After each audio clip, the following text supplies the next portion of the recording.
Aquí, no sé, llamadme Alex, grabando desde donde se puede. Gracias por si alguien encuentra esto. Antes de nada, una pregunta para vosotros. ¿Qué es lo que más echáis de menos del mundo de antes? No la gente, ni la seguridad. Algo pequeño, algo tonto. Dejádmelo en los comentarios, si es que eso todavía existe. Mierda, no respires. El metal de la estantería se clava en mi espalda, cada músculo tenso. Cientos de ellos, un río de carne podrida arrastrándose ahí fuera. Un gemido gutural justo al otro lado de la puerta. Mis manos tiemblan, la cámara casi se me cae.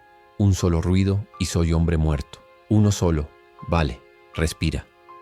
Supongo que os preguntaréis cómo he acabado metido en la despensa de un restaurante italiano con una legión de muertos a un palmo. Para entenderlo, hay que retroceder. ¿Qué?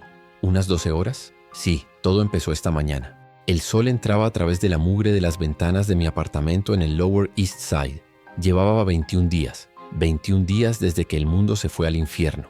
Mi rutina es siempre la misma: despertar, escuchar. El silencio de Manhattan es lo más aterrador.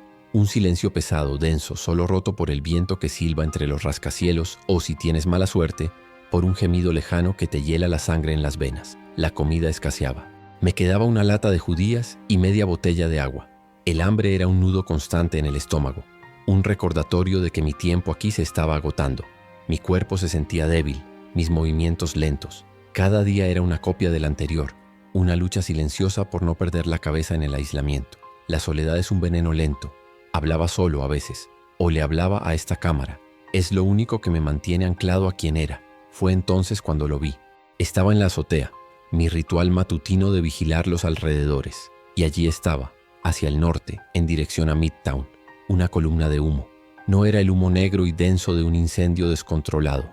No, este era fino, grisáceo y subía en pulsaciones controladas. Alguien lo estaba alimentando, alguien estaba señalizando.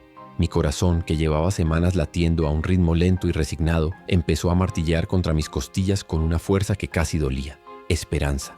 Era una sensación tan extraña, tan abrumadora después de tanto tiempo, que me hizo sentir náuseas. ¿Era una trampa? Posiblemente. Los vivos pueden ser peores que los muertos, me lo recordaba a mí mismo una y otra vez. Pero la alternativa era morir de hambre en este piso, solo. La imagen del humo controlado se grabó en mi retina. Era una oportunidad, quizás la última. Tomar la decisión me llevó menos de 5 minutos. La desesperación es un gran motivador. Empaqué lo poco que tenía: la última lata de comida, el agua, un cuchillo de cocina afilado y esta cámara. Me puse mis botas más resistentes y una chaqueta gruesa a pesar del calor. Más vale sudar que ofrecer piel desnuda a una mordedura. Mientras me preparaba, me miré en el trozo de espejo roto del baño. Mi rostro estaba demacrado, con una barba de 3 semanas y unos ojos que parecían hundidos en sus cuencas. Y luego estaban las cicatrices en mi antebrazo. 3 marcas de dientes, pálidas y curadas. El recuerdo de aquel día, del dolor, del pánico, y luego, nada. La fiebre nunca llegó. La transformación nunca ocurrió. Soy inmune. Un regalo inútil en un mundo en el que una horda te puede despedazar igualmente. Un secreto que me aísla todavía más. Salir a la calle fue como sumergirse en agua helada. La avenida estaba desierta, llena de coches abandonados y basura que el viento arrastraba de un lado a otro. El hedor a descomposición era omnipresente, una mezcla dulzona y nauseabunda que se pegaba a la garganta. Caminaba pegado a las paredes, moviéndome de coche en coche, mi cabeza girando constantemente, escudriñando cada callejón, cada ventana rota, cada ruido. El crujido de un cristal bajo mi bota, el chirrido de un cartel publicitario, me provocaba un sobresalto que me dejaba sin aliento. El silencio era mi enemigo, pero el ruido era una sentencia de muerte. El viaje hacia Midtown era un laberinto de peligros. Vi a algunos de ellos, deambulando sin rumbo, con sus movimientos espasmódicos y sus gemidos bajos y guturales. Aprendes a evitarlos, a entender sus patrones. No son inteligentes, solo son un impulso voraz, pero un error. Un solo tropiezo y se convierten en una marea imparable. Fue a unas 10 manzanas de mi piso cuando me encontré con él. Lo vi antes de que él me viera a mí.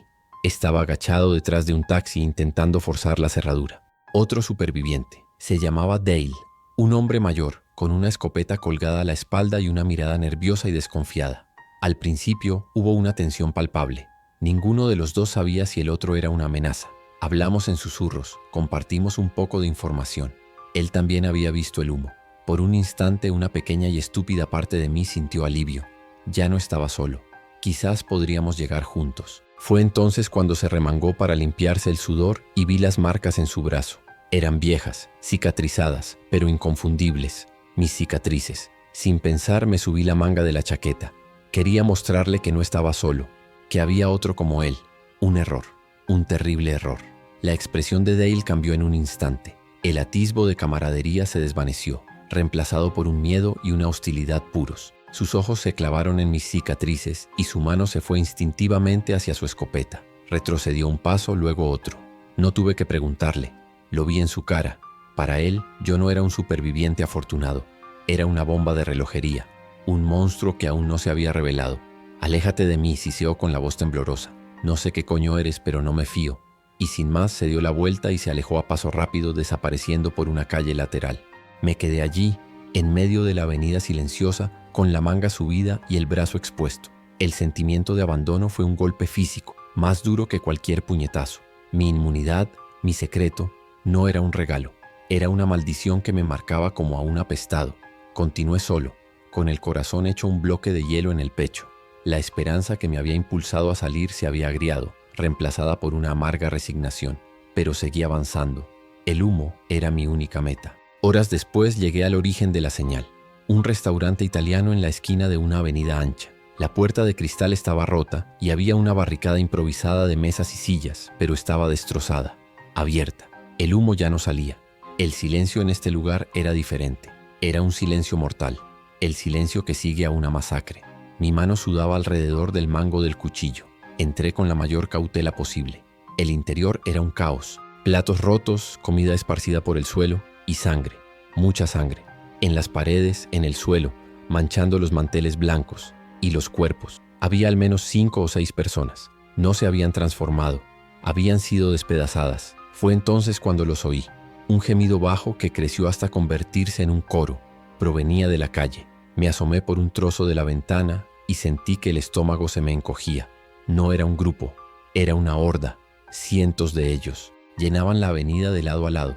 Un río lento y podrido de carne muerta que se arrastraba hacia el sur. Una marea de cuerpos tropezando, gimiendo, impulsados por un hambre colectiva. El pánico me inundó, frío y paralizante. No había salida.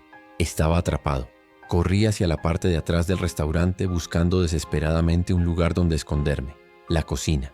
Y dentro de la cocina, una despensa. Me metí dentro justo cuando los primeros infectados empezaban a entrar en el restaurante, atraídos por el olor a sangre fresca. Cerré la puerta con cuidado, sin hacer ruido, y me acurruqué en la oscuridad, entre sacos de harina y latas de tomate. Y ahí fue donde empezó esta grabación. Escuchando sus gemidos al otro lado de la puerta, sintiendo las vibraciones de sus pasos en el suelo, con el corazón latiéndome en la garganta. Esperé en esa despensa durante lo que pareció una eternidad. El tiempo se estiró. Cada segundo era una agonía.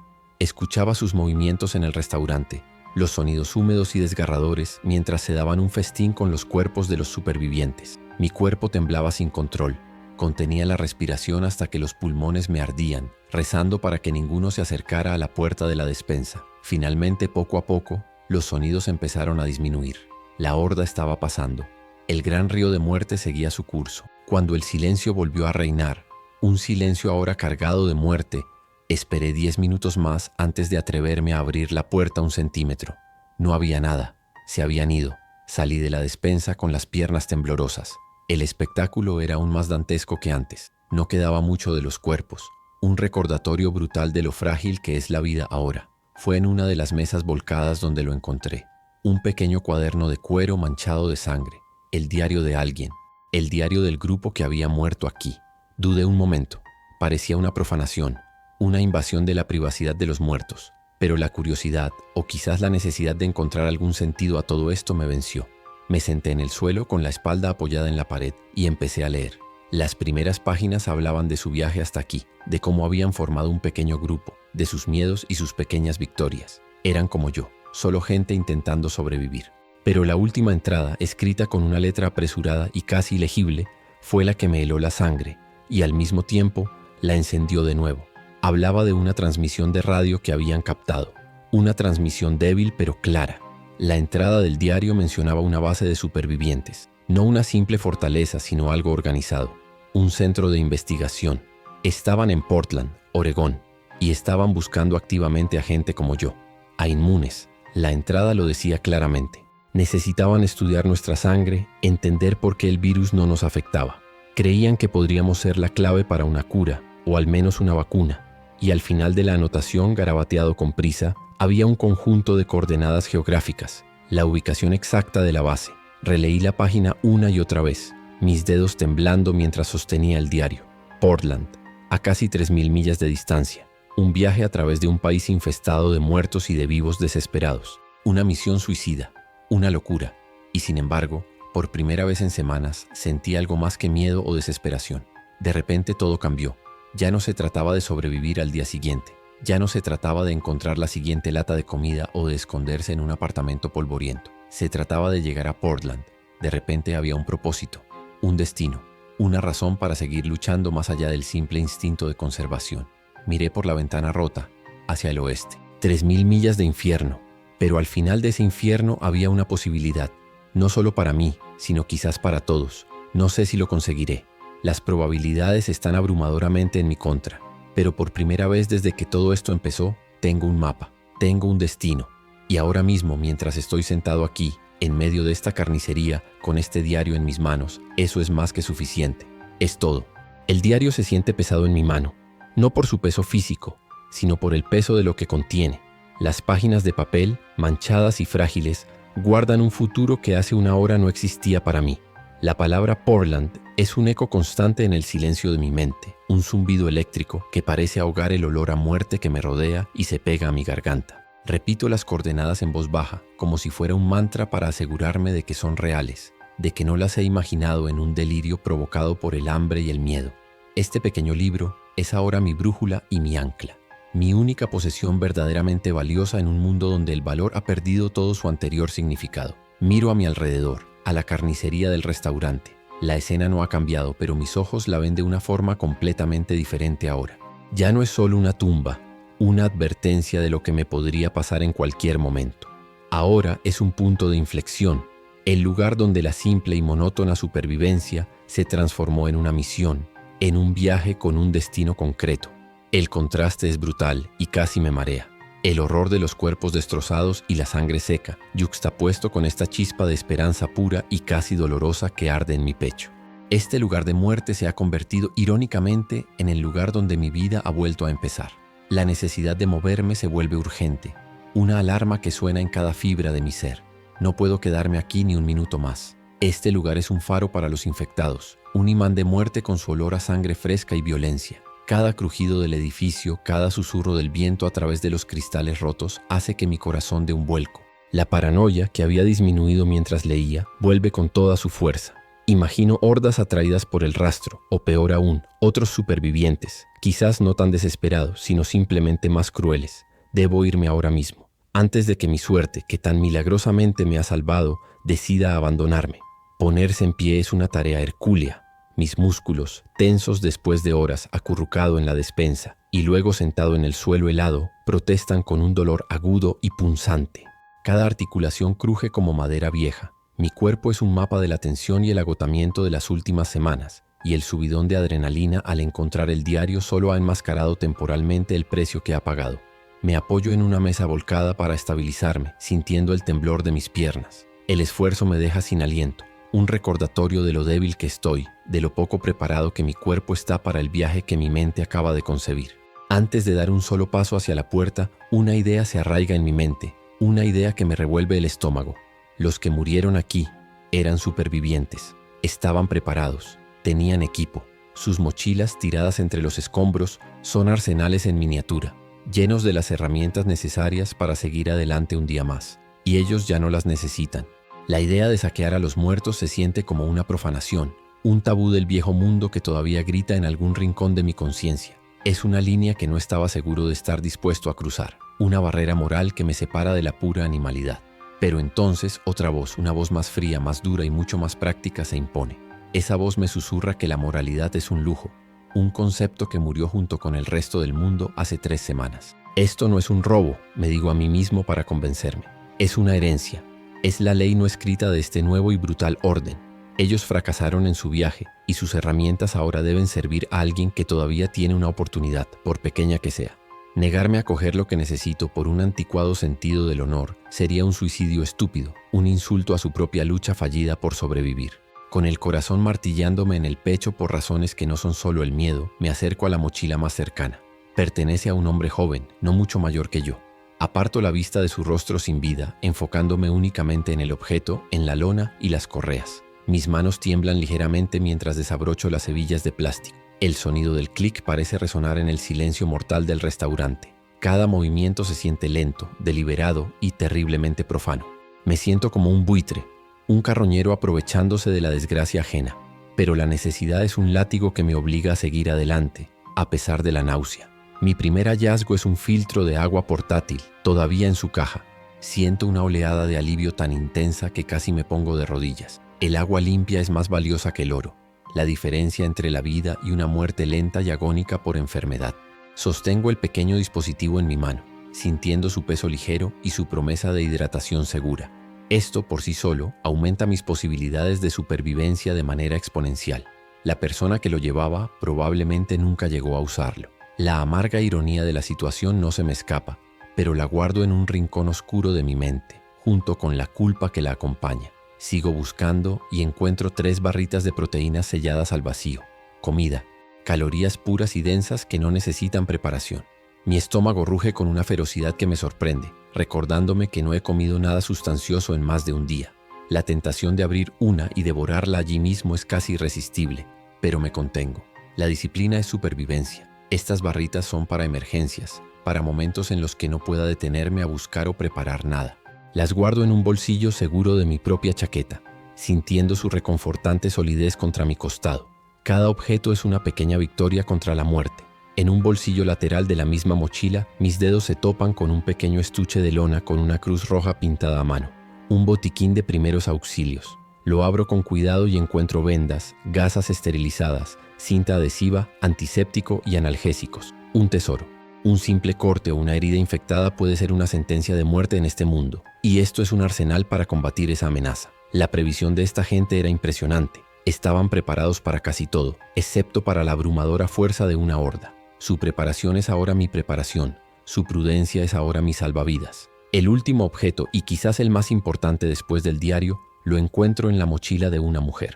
Doblado con un cuidado casi reverencial, hay un mapa de carreteras de Estados Unidos. Está gastado en los pliegues, con algunas anotaciones a lápiz en los márgenes. Lo despliego con manos temblorosas sobre el suelo sucio. Ver el contorno familiar del país, desde la costa este hasta la oeste, me da una perspectiva tangible de mi objetivo. Ya no es solo un nombre, Portland.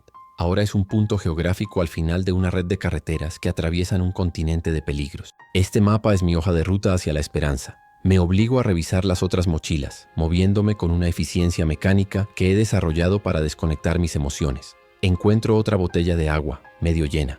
Un rollo de cinta americana, siempre útil. Un encendedor casi sin gas y una pequeña navaja multiusos que es mucho mejor que mi cuchillo de cocina.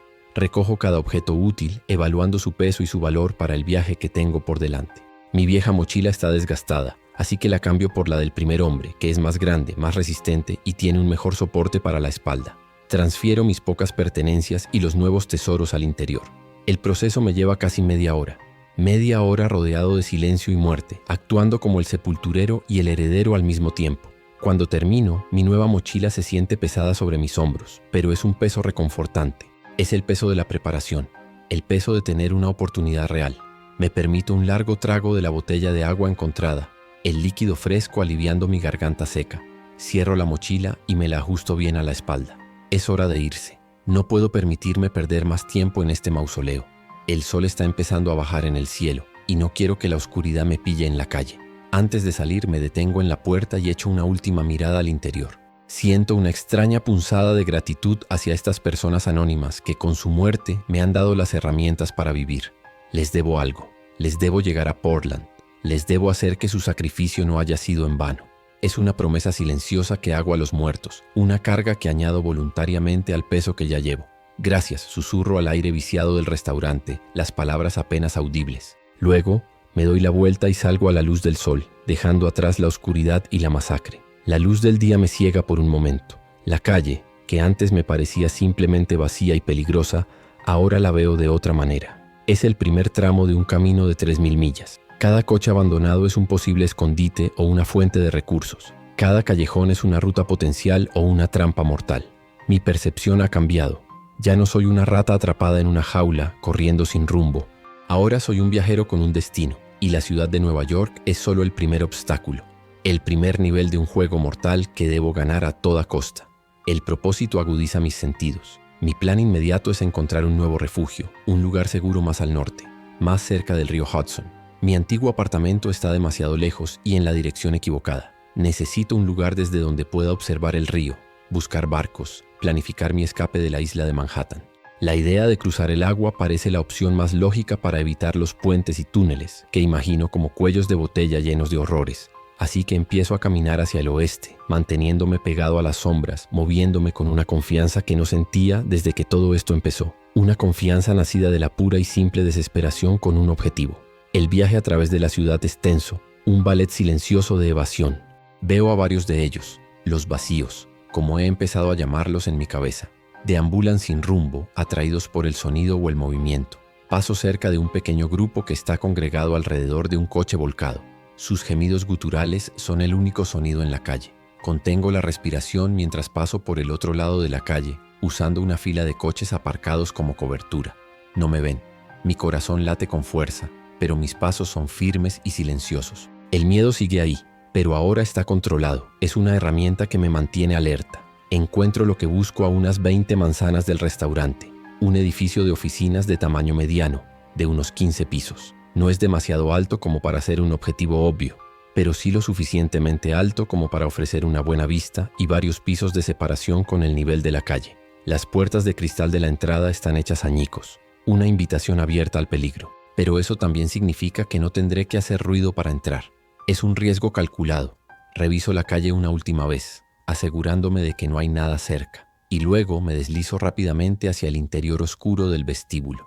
El aire dentro del edificio está viciado y estancado, huele a papel viejo y a un leve toque de descomposición. El vestíbulo está desierto, a excepción de algunos papeles y muebles volcados. El silencio es casi total. Mi objetivo son las escaleras de emergencia. Los ascensores son trampas mortales, ataúdes metálicos que podrían quedarse sin energía en cualquier momento o abrirse en un piso lleno de vacíos. Las escaleras son un trabajo duro y agotador, pero son seguras, predecibles. Cada paso es una elección consciente. Cada rellano es un punto de control para escuchar y observar. Comienzo el ascenso, un paso a la vez. Subo 12 tramos de escaleras. El esfuerzo me hace sudar abundantemente. El peso de la mochila se clava en mis hombros. Mis pulmones arden y mis piernas tiemblan por la fatiga. Cada pocos pisos me detengo, apoyando la espalda en la pared fría de hormigón, tratando de calmar mi respiración acelerada y escuchar cualquier sonido que indique peligro. No oigo nada más que el latido de mi propia sangre en mis oídos. El edificio parece estar vacío, al menos en esta sección. La soledad es a la vez reconfortante y desconcertante. Finalmente llego al piso 12 y abro la puerta de acceso con mucho cuidado. El piso 12 es una oficina de planta abierta, con cubículos y despachos con paredes de cristal. Está en un desorden silencioso, con papeles esparcidos y tazas de café abandonadas sobre los escritorios. Elijo una oficina de esquina, una que tiene 2 grandes ventanales con vistas al oeste y al norte. La vista es espectacular. Puedo ver una larga franja del río Hudson y los muelles abandonados. Es el punto de observación perfecto. La puerta de la oficina es de madera maciza, no de cristal. Es una pequeña fortaleza dentro de este edificio vacío. Me siento seguro aquí, al menos por ahora. Mi primer acto es asegurar el perímetro. Arrastro un pesado escritorio de metal y lo atranco contra la puerta de la oficina. No es una barricada impenetrable, pero me dará tiempo y hará suficiente ruido si alguien o algo intenta entrar. Luego hago un recorrido rápido por el resto del piso, comprobando cada rincón, cada armario, cada baño. No encuentro a nadie, ni vivo ni muerto. El piso está limpio. Vuelvo a mi oficina de esquina y me permito, por primera vez en muchas horas, quitarme la mochila y dejar que mi cuerpo se relaje un poco. El alivio es tan intenso que casi me caigo. Me siento en el suelo, con la espalda apoyada contra la pared bajo la ventana. El sol de la tarde baña la habitación con una luz dorada y cálida, creando largas sombras a través de los escritorios. Observo las partículas de polvo que bailan en los rayos de luz. En este momento, en este lugar, casi podría olvidar el infierno que hay fuera. Es una paz frágil y temporal, pero la saboreo como el manjar más exquisito. Saco la botella de agua y bebo un largo trago, dejando que el líquido frío me aclare la mente. Necesito descansar un poco antes de empezar a planificar de verdad. Después de unos minutos de quietud, vacío el contenido de mi nueva mochila sobre el suelo. Organizo los objetos en pequeñas pilas: comida, agua, herramientas, equipo médico.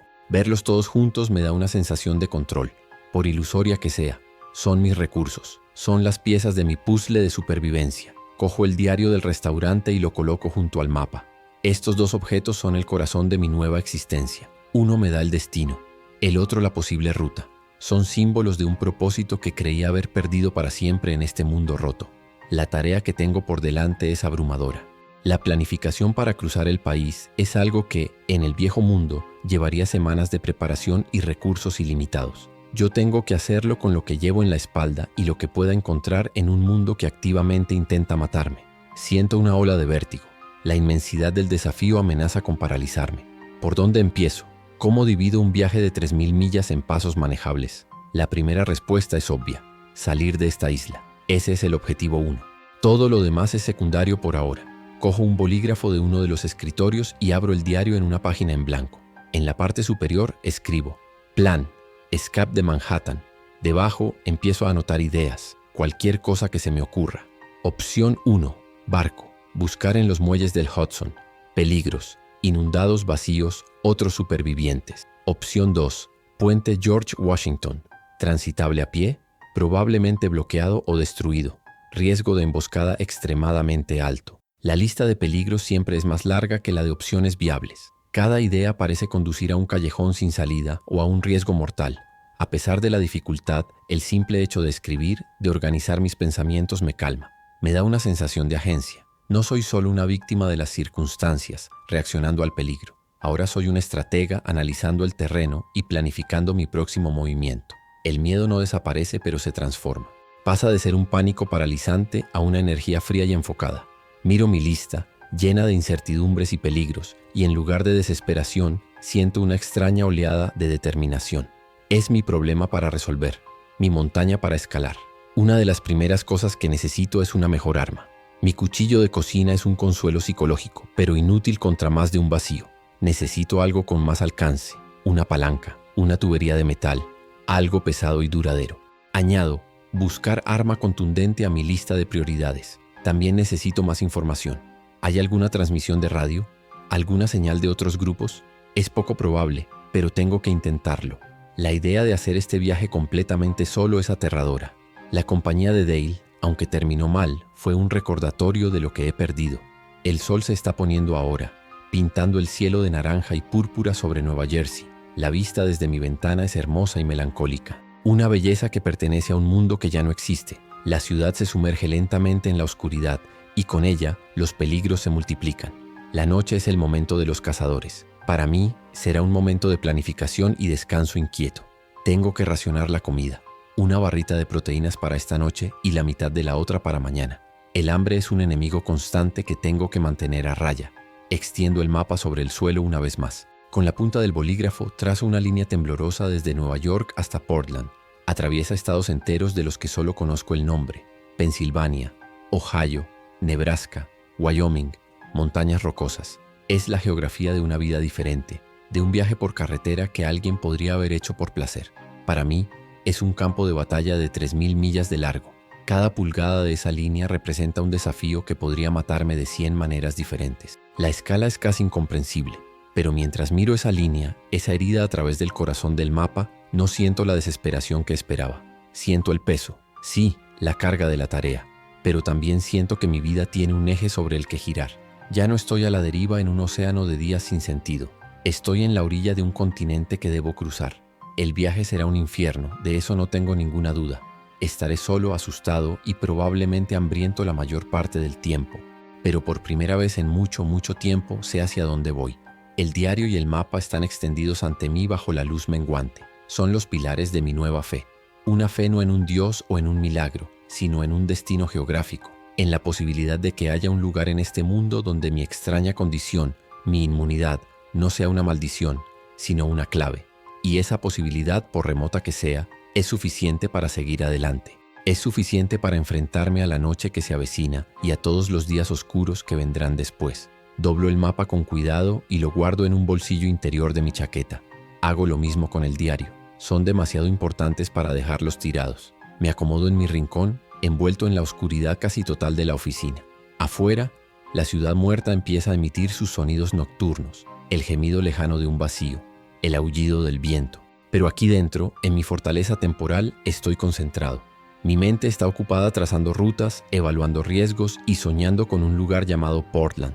El miedo es solo ruido de fondo. El propósito es la única señal clara. La noche en la oficina es una colección de largos y tensos periodos de silencio, rotos por sonidos que la ciudad muerta ofrece generosamente. El gemido lejano de un vacío, un sonido que viaja kilómetros en la quietud. El traqueteo metálico de algo suelto en un tejado cercano, movido por el viento. Cada ruido es una aguja que pincha mi frágil burbuja de seguridad, haciendo que mi mano se crispe en el mango del cuchillo. El sueño es imposible. Cierro los ojos, pero mi mente proyecta el mapa, traza rutas, imagina emboscadas. El agotamiento es un peso físico sobre mis párpados, pero la adrenalina y la paranoia son un estimulante demasiado potente para ignorar. Me rindo a la vigilia y me quedo sentado en la oscuridad mirando las luces lejanas de lo que queda de Nueva Jersey a través del río. ¿Qué encontraré allí? ¿Será diferente a esta jaula de hormigón? La esperanza es una droga peligrosa. Te hace audaz, pero también te hace vulnerable al dolor de la decepción. Me aferro a la lógica de mi plan, a la secuencia de pasos que he trazado. Es lo único que mantiene a raya el abrumador terror de la incertidumbre. La noche es larga, y mi única compañía es el latido de mi propio corazón. Un tambor que marca el lento paso de las horas. Mucho antes de que el primer atisbo de luz gris anuncie el amanecer, ya estoy en pie. La rigidez de mis músculos es un recordatorio inmediato de mi precaria condición física. Realizo mi nueva rutina matutina en este refugio temporal. Primero, observar. Paso casi una hora en la ventana, escudriñando las calles de abajo con la lente de la cámara, buscando cualquier signo de movimiento o cambio desde ayer. Todo parece igual de muerto. Luego, el racionamiento. Saco una de las barritas de proteínas, la corto por la mitad con mi navaja y como una de las mitades lentamente, masticando cada bocado para engañar a mi estómago. Antes de salir, tengo que solucionar un problema crítico. Mi arma. El cuchillo de cocina me ha servido para sentirme un poco más seguro, pero es patéticamente inadecuado para un combate real. Es un arma de último recurso para cuando un vacío ya está encima de ti. Necesito algo con alcance, algo que pueda mantener a raya a los muertos. Decido registrar la planta de oficinas antes de aventurarme a salir. Es un entorno controlado, o eso espero. Empiezo a buscar sistemáticamente en cada cubículo, en cada armario, buscando algo, cualquier cosa, que sea largo, pesado y duradero. La mayoría de los objetos son inútiles. Teclados, monitores, frágiles piezas de plástico y metal. Pero entonces en una esquina veo un escritorio de recepción que ha sido volcado, probablemente durante el pánico inicial. Una de sus patas de acero cromado se ha desprendido parcialmente del tablero. Es gruesa, de casi 1 metro de largo, y tiene un peso considerable en un extremo donde se unía a la estructura. Con un poco de esfuerzo logro arrancarla del todo. La sostengo en mi mano. Es pesada, torpe, pero sólida. Mucho mejor que un cuchillo. Es un garrote, un rompecráneos. Sostengo mi nueva arma sintiendo su peso en mi mano. Practico un par de movimientos de balanceo en el aire. Es desequilibrada y requiere fuerza para manejarla con eficacia, pero su impacto sería devastador. El frío del metal contra mi palma es extrañamente reconfortante. No es una pistola, no es una espada, pero es una herramienta honesta y brutal para un mundo honesto y brutal.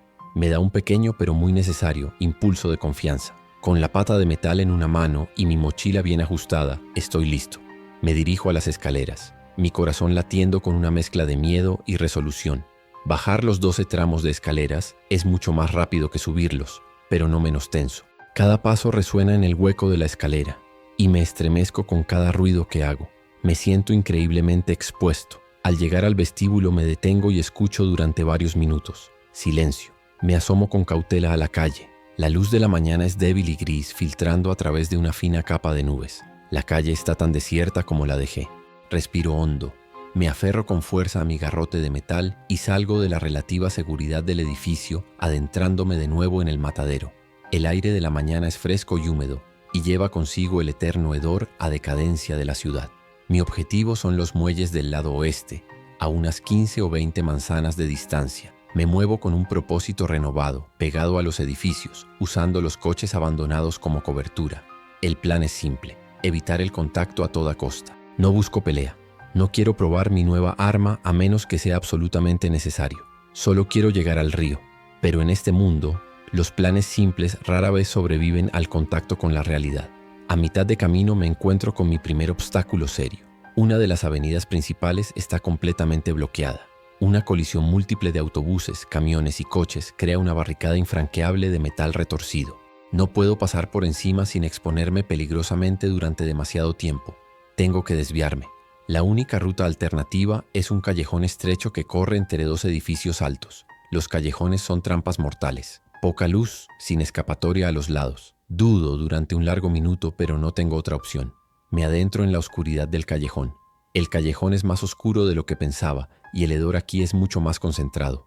Está lleno de basura y escombros. Avanzo con cautela. Mis pasos son silenciosos sobre el asfalto roto. La pata de metal se siente pesada y reconfortante en mi mano. Estoy a mitad de camino cuando oigo un ruido delante de mí. Un arrastrar de pies, un gemido bajo y húmedo. Mi cuerpo se congela. Al final del callejón, una figura emerge de detrás de un contenedor de basura. Un vacío. Y me ha visto. No hay dónde correr. No hay dónde esconderse. Es él o yo. El vacío se lanza hacia mí, no con velocidad, sino con esa implacable y torpe determinación que los caracteriza. Su mandíbula se abre y se cierra, emitiendo un horrible chasquido. El miedo me inunda, frío y eléctrico, pero la planificación, la preparación toma el control. No entro en pánico. Levanto mi garrote de metal, mis dos manos agarrándolo con fuerza. El espacio es estrecho. No puedo permitir que se acerque. Cuando está a solo unos metros de distancia, balanceo el arma con toda la fuerza que puedo reunir. El impacto es brutal. Un sonido húmedo y crujiente que me revuelve el estómago. El metal golpea el cráneo del vacío con una fuerza tremenda. La criatura se desploma en el suelo como un saco de patatas, sin un sonido más. Me quedo allí, de pie, jadeando con el corazón desbocado. El adrenalina me hace temblar de pies a cabeza. Miro el cuerpo inerte en el suelo. La violencia del acto me deja aturdido.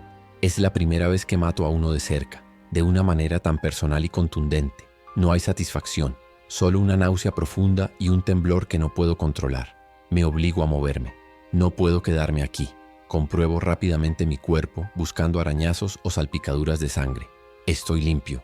Salgo corriendo del callejón, volviendo a la calle principal sin mirar atrás. El encuentro me ha dejado profundamente afectado, pero también me ha enseñado algo. Puedo hacerlo. Puedo luchar. Puedo matar para sobrevivir. Es una lección horrible, pero necesaria.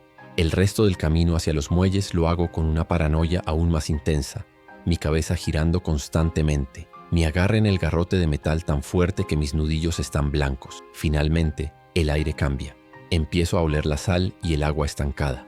El sonido de las olas rompiendo suavemente contra los pilotes de madera llega a mis oídos. He llegado a los muelles. La vista es surrealista. Decenas de yates de lujo, veleros y pequeñas embarcaciones de recreo se mecen suavemente en el agua, amarrados a los pantalanes. Un puerto fantasma. El silencio aquí es diferente, más abierto, roto solo por el grito de alguna gaviota solitaria y el suave golpeteo de los cascos contra los muelles. Es un lugar de una belleza desoladora. Empiezo mi búsqueda.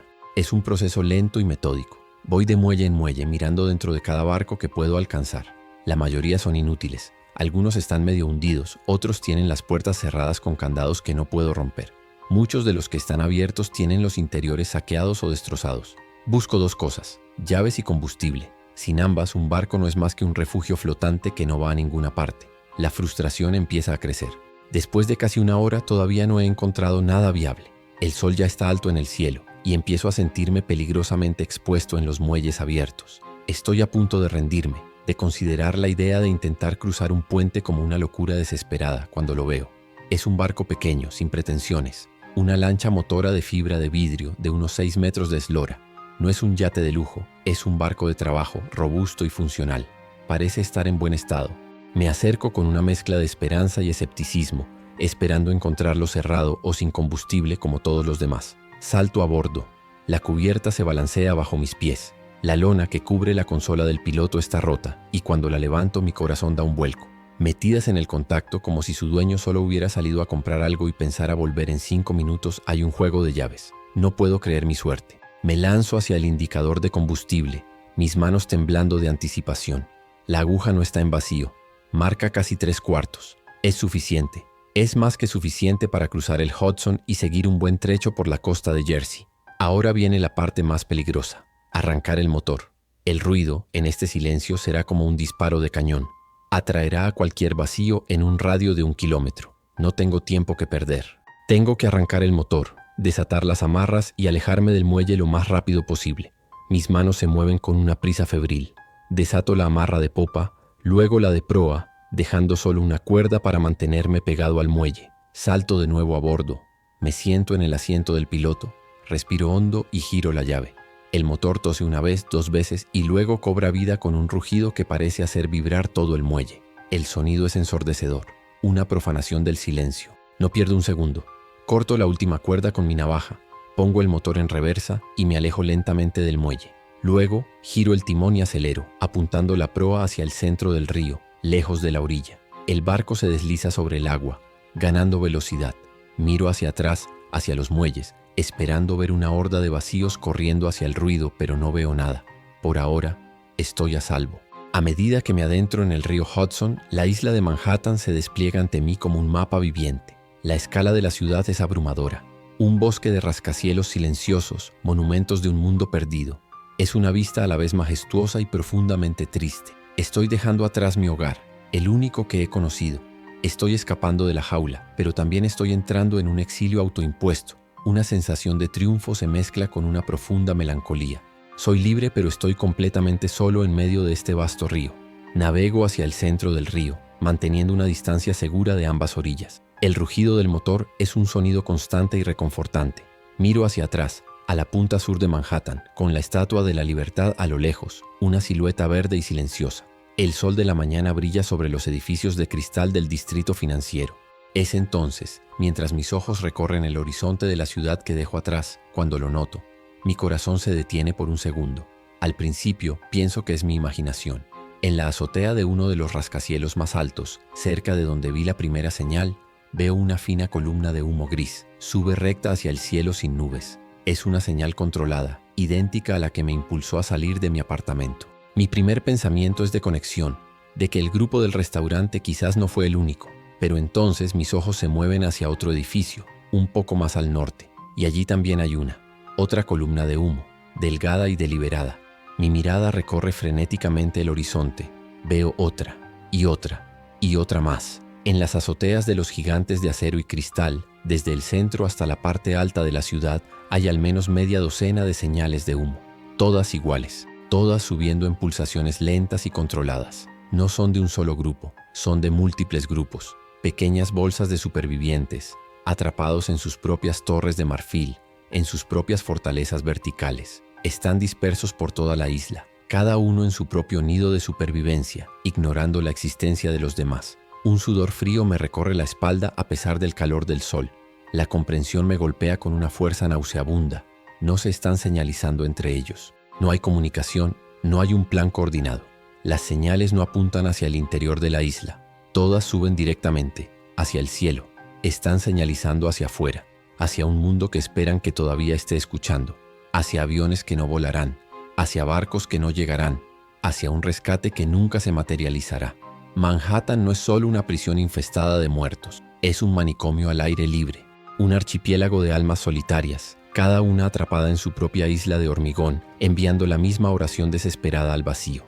Cada columna de humo es un mensaje en una botella, arrojado a un océano de silencio. Y yo, que pensé que había encontrado la única señal de vida, me doy cuenta de que solo había visto una de las muchas luces parpadeantes en un cementerio de esperanzas moribundas. La escala de la soledad, de la tragedia, es inimaginable. Yo soy uno de ellos. La única diferencia es que mi señal me llevó a un mapa, y ese mapa me llevó a este barco.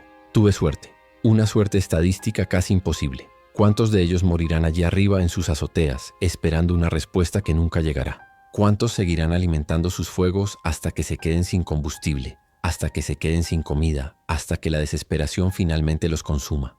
La idea es un peso aplastante sobre mi pecho. Giro el timón del barco con una resolución sombría. Aparto la vista de Manhattan y sus fuegos fatuos. Pongo la proa en dirección a la costa de Nueva Jersey, hacia la tierra firme, hacia el vasto y desconocido continente que se extiende ante mí. El rugido del motor es el único sonido que importa ahora. El viaje de 3000 millas acaba de empezar, pero la imagen de esas columnas de humo solitarias está grabada a fuego en mi mente. No me siento triunfante, no me siento esperanzado. Me siento como el único fantasma que ha logrado escapar del cementerio. Y no sé si encontraré algo vivo al otro lado, o solo un país lleno de tumbas más grandes y señales de humo más distantes entre sí. La incertidumbre es un océano mucho más grande que el río que estoy cruzando ahora mismo.